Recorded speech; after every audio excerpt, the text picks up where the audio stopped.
Welcome to My Two Cents, the community where we ask Aussie marketers three simple questions each month on a topic of their choice. This episode, we're diving into the highly debated topic amongst the marketing community, brand versus performance marketing. For today's show, we're bringing in a couple of experts. I'm your host, Chris Jowsey, fractional CMO with Nugget Digital. My co-host is Denise Rainey, fellow fractional CMO with Rainy Day Digital. And we're joined by a very special guest, James Hurman. Welcome, James. Hi, James. Thanks, Chris. Hey, Denise. Hey, Chris. It's great to be with you. It's getting close enough to 5 o'clock here in New Zealand that I'm drinking a beer while we have this discussion, and so that'll just make it all the more, fluid. Beautiful. We love that. All right, James, where to start with your CV? So you've got quite a long one to get through. I think a couple of points I noted here. So you're the founding partner of Previously Unavailable. I like the description that you have for Previously Unavailable. The consultancy bringing together uncommon range of disciplines, including innovation, branding, design, and vendor funding. You're also the co-founder of a few startups, including Storytech, Tracksuit, and AF Drinks, and also the author of 3 books, 2 of those marketing, Case for Creativity, Future Demand, and even a children's book. It's quite a list there, James. Yeah.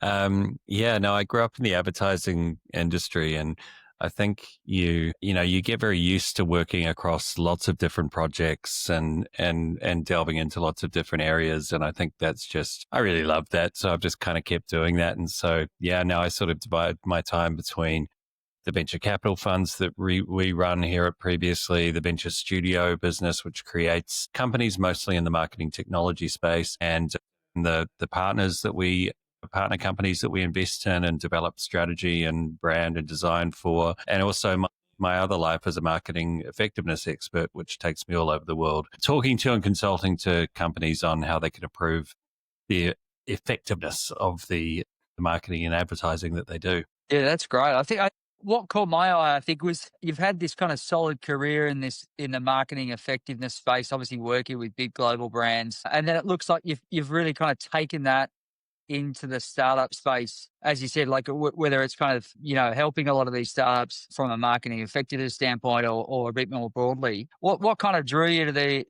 startup and SME space? It's definitely more startup than SME. So, we don't do really any work with traditional small businesses, but startup, I got my first taste of startup back in 2010. I was part of a team that started a company called Stolen. It was a rum company, so premium spirits company. And it was amazing to be able to craft the brand and the strategy right from the outset and watch just how well it worked when we did apply all of the sort of principles wholesale to a company without, having to sell them into, people on the client side who would dilute the thinking and the work.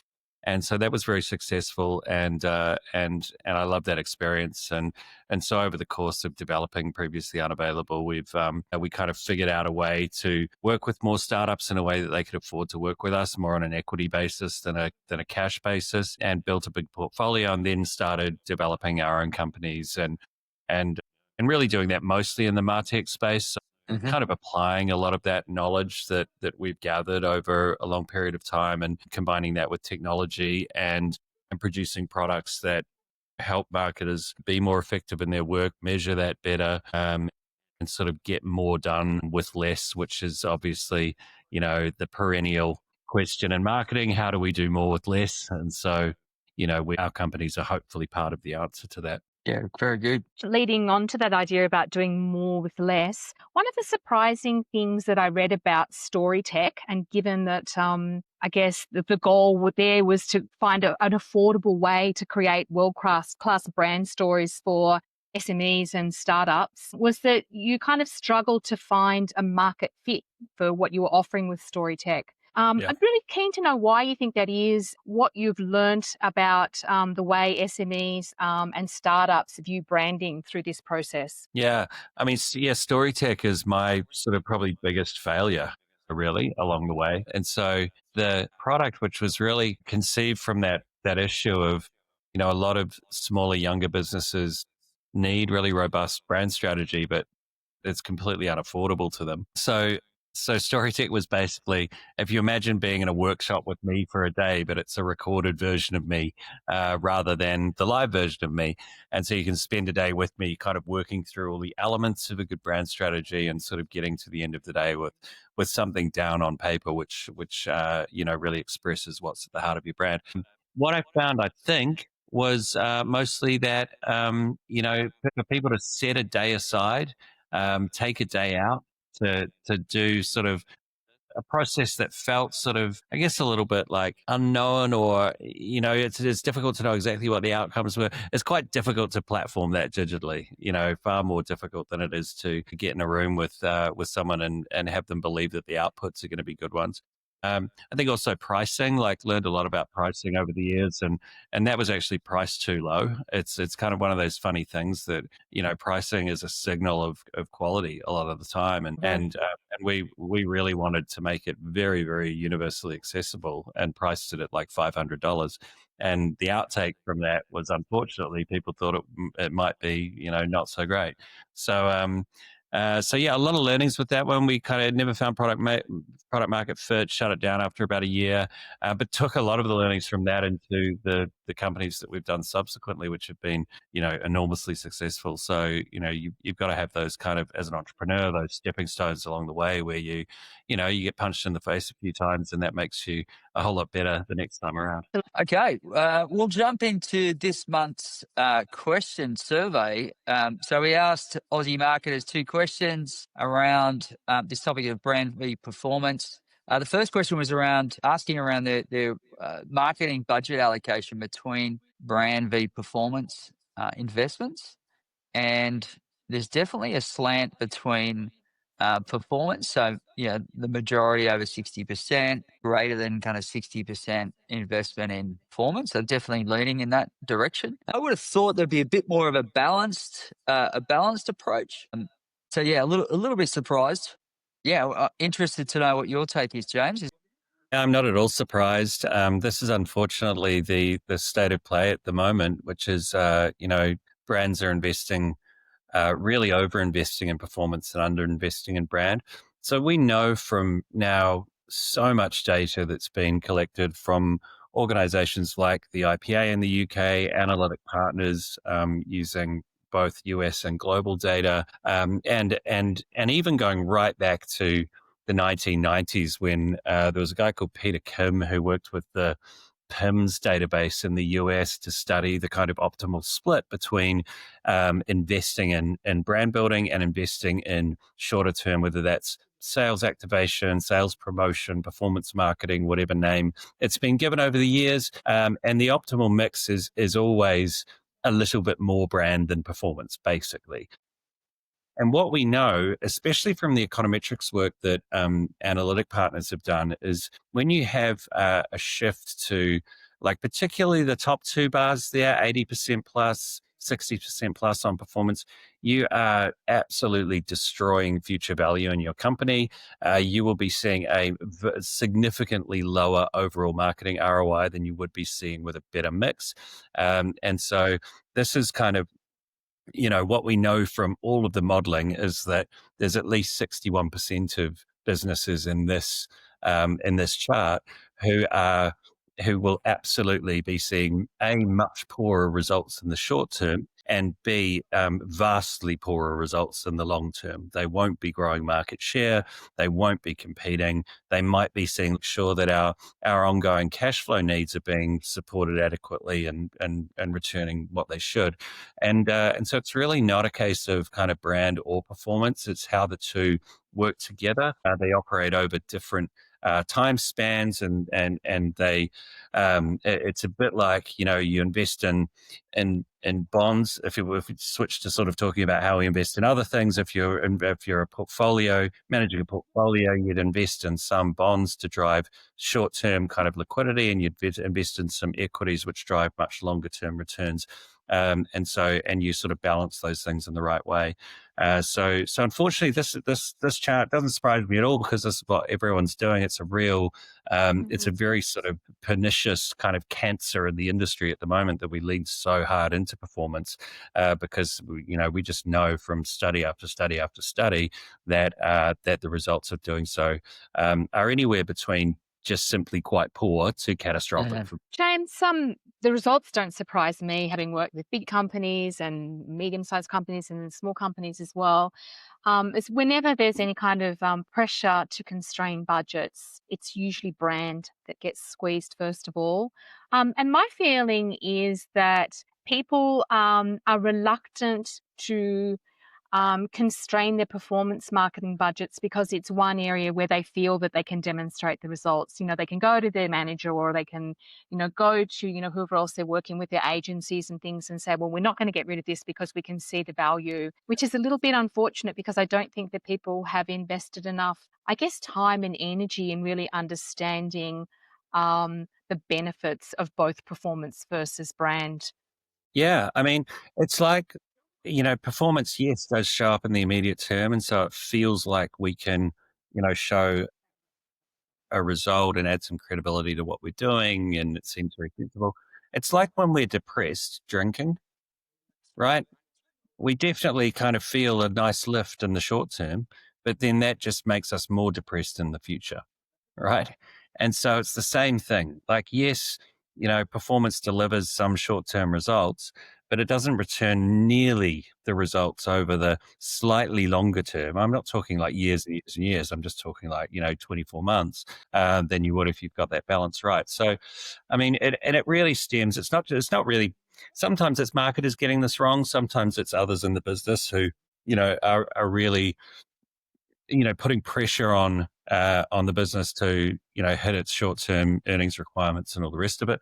And so often it sort of flows down. But, brand investment should be looked at in the same way as R&D, right? When we know that if we drop our spend on R&D, that will have an immediate sort of effect in terms of improving margins, but it'll have quite a catastrophic effect in years 2 and 3 and 4 when we're not competing with the market anymore. And so it's the same sort of thing.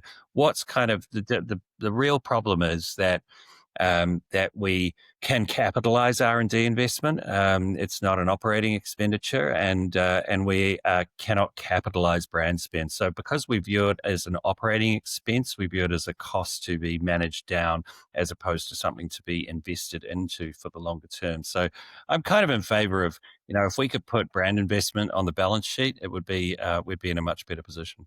Yeah, and I think, as you said, I guess the second part to this was really understanding the kind of the challenges in balancing both. I think we've kind of touched on a few of these already. But, definitely the short-term pressure piece, that was, that's obviously a key area or a key challenge. I think particularly for smaller businesses, when budgets are constrained, again, there's kind of this pressure to focus more on performance. And I think the other piece we haven't touched on yet is around kind of risk. This whole, this whole piece around, it feels risky to invest in brand, which is strange, but it, Yeah. again, I don't know if it's because of the whole measuring of, effectiveness of it. Mm. But again, it for a lot of people, it seems risky. Yeah. It's not at all risky. I mean, it's been, again, that's something that's, very, very comprehensively proven out in the data, that, brand investment does tend to pay back in terms of profitability, anywhere between 3 and 6 times what you put into it. But that's measured over a period of sort of, 12, 24, 36 months. And what is far riskier, and again, the data proves it out over and again, is not making that investment, because we go backwards in terms of our competitiveness in the market. We don't do the things that mean that our future buyers are drawn towards us and convert more efficiently, because we've built that base of familiarity and emotional positivity with them before they come into the market. And so, that's an incredibly risky thing to do for a brand, to not be worrying about those customers that are going to come into the market at a later point. And you can imagine any market, and by the way, marketing is is all about how markets work and how human decisions are made. How markets work is at any point in time, there's a small number of people in the category and ready to buy. That's usually about 5 to 15% of the total category buyers. And there's a much larger group who aren't ready to buy right now, but will come into the category at some point over the next 3, 6, 12, 24 months. And so we've got two jobs as marketers. One is converting that smaller group of current demand in the market. We need to do some advertising, which is predominantly performance advertising, which does convince them to buy us and not someone else.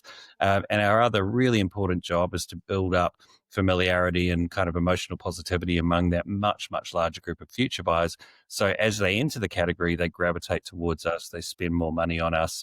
That's how we drive future cash flows. It's how we drive the value of businesses. If we're thinking about an ultimate listing or exit of our business, the only way we're going to build it is by having, being able to show future cash flows that are really impressive. And if we're not building those, we're never going to get to those kind of exit multiples that that we ultimately look for as a business.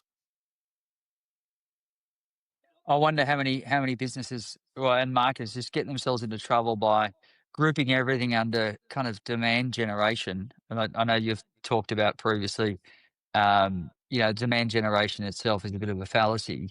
But I like the way that you frame it around having, either kind of, there's two types, isn't there, really, around kind of short term or, people that are in market now versus, future demand. Yeah, demand generation is a thing. I mean, I think when people say demand generation, when they mean demand conversion, and they're misusing that language. It's possible to generate demand, just not in the immediate term. And so we can build up through brand advertising more and more demand, sort of future demand for our brand or our business. But the idea that advertising can work to make lots and lots of people buy something that they didn't already buy from a category they didn't already intend to buy from today, that's a fallacy, right? There's no advertising in the world ever that when they've run the ad, it's converted like 80 to 90% of the people that saw it. Advertising isn't salesmanship. It's not the sales motion delivered over media. It's a very different type of thing. Advertising, builds up the brand in the mind of people who come into the market later, and then gently nudges people towards us when they come into the category if we do that performance job well. So it's often described as a weak force. I don't really like that description because advertising is actually a very strong force over the long term, but it certainly doesn't, to think we're going to run some advertising, then we're going to have a queue of people at our door of wanting to buy what we've got to sell. It doesn't work that way. It's a longer term value accretion kind of a system. I think a lot of these issues are reflected in the time scale that a lot of marketers and companies work to, living and dying by quarterly results. And if you're that focused on the short term, often you're not seeing the whole runway and you're not really giving enough attention to longer term brand building activities. Yeah, that's right. And that's why it's really great to be, not only kind of in the field of marketing effectiveness, but also running companies and starting companies, because the startup journey, ultimately what you're trying to do with a venture-backed startup is you're trying to exit the company in 10 years' time for as much money as possible. That's the game you're playing, right? Build it up and exit it. And 10 years is a long term. So if you really want to achieve $1 billion valuation in 10 years' time and sell the company for a lot of money, then you have to be doing the things this quarter. You've got to be doing some of the things that are keeping the business alive this quarter and keeping it growing, but you've got to be doing all the other things that are going to make sure that it keeps growing in years 5, 6, 7, 8, 9, 10 toward that exit. And so it's lovely to be able to apply this thinking on these sorts of companies that we're starting, and we've got three now out that one of them's achieved a valuation somewhere north of 400 million, another one's on their way to doing so, and another one's just started but growing even faster. But we're really having to maintain that motion over a very long period. So it forces you to think, where are we going to be in 10 years, not where are we going to be this next quarter. And yeah, you will definitely achieve a much greater ultimate outcome if you think in a more long-term way. Bill Gates famously said, people overestimate what they can achieve in 1 year and underestimate what they can achieve in 10 years. And he's really right about that. Our ability to create enormous value over 10 years is very real. Our ability to, set massive goals and try and achieve those in 1 year, often we're kidding ourselves that we can do that. But it's a bias that is sort of a part of how we think and sort of bias towards things. It's not positive, and we need to try and find a way of fighting it. But it's brain chemistry, really. It's very much like gardening. Yeah, exactly. Planting trees for the future. Yeah, it's amazing. I mean, I kind of like gardening's a really good analogy. I've got a friend who's a really good botanist, and he sort of laments to me about, he'll work with clients and they want to see the wow factor, like all of that color and all of that, and forget that it takes a while for plants to grow, and they will see the wow factor in 18 months if they've planted the right garden and sort of nurtured it in the right way. They'll see an amazing result. But to expect that wow factor to come a day after you just planted the seeds, obviously that's mental. But still, we're impatient, aren't we, us humans? Exactly. The trees that provide the structure are going to take 5 and 10 and 30 years. Mm. James, I guess around learning and being educated around this space of marketing effectiveness. Denise and I both had similar kind of work careers. We worked for businesses like Dell.com that had a real culture around marketing effectiveness. But now, often you'll go into many other businesses and they just don't have that, either that culture, or there really isn't that education that marketers are getting around this. I heard you'd mentioned this on other podcasts where MBA programs aren't even running it. So it seems crazy to me that it's such an important part of marketing, yet it doesn't feel like it's really being taught, and it's kind of left to learning on the job. To really be able to work through this. Well, I mean, interestingly, before, about 25 years ago, there was very little marketing effectiveness, marketing science, any of that stuff. There was, sprinklings of it hidden away in journals that no one ever read. But particularly since 2005, there's been a massive amount of data collected, research done, very, very good, scientifically robust, generalizable principles that are seen again and again and again in different data sets by different researchers. So we know the principles are real, the patterns are very generalizable. We know particularly how advertising works and how we can make it work better. We really have a very high definition understanding of that now. But that's quite a new thing, in the history of marketing. It's just, it's really only the last 20 years that we've amassed that. So it's understandable that, it hasn't made its way into the education system in the way that it will do in due course. But I think, there are people like Mark Ritson with the mini MBA. He does a great job of kind of teaching marketers the fundamentals of marketing. I run a program called the Master of Advertising Effectiveness, where we teach all of those evidence-based principles in a way that is really applicable and, simple enough to actually take and apply to the brands that you work on. So there are some of us who are sort of leading the charge in terms of really trying to educate the community.